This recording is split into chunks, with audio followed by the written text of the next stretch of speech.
এমন একজন আমার জীবনে আসুক যে আমাকে জানবে, মনোযোগ দিয়ে আকর্ষণীয় কোনো গল্পের বইয়ের মতো আমার জীবন পড়ে দেখবে। আমার হাতে এমন এক জোড়া হাতে স্পর্শ লাগুক, যে হাত অন্ধকার রাস্তা একা ছেড়ে যাওয়ার জন্য না, বরং আমার ভয় কাটানোর উদ্দেশ্যে সে হাত যেন আরো শক্ত করে আমার দুটো হাত চেপে ধরে। কিন্তু আমি কোনো রেস্টুরেন্টে বসে গল্প করার খুব একটা ইচ্ছে আমার নেই।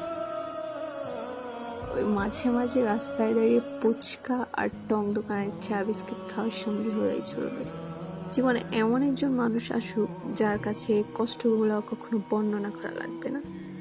আমার চোখের দিকে তাকিয়ে যেন সে আমার সবটা ব্যথা অনুভব করতে পারে।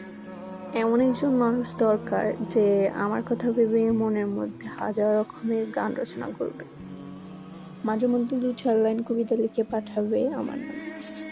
ভালো দিনগুলোতে তাকে যেভাবে কাছে পাবো, ঠিক সেভাবেই আমার ভীষণ বা তার আপন মানুষ হয়ে আমার বিষাক্ত অনুভূতিতেও মিশে থাকুক সে।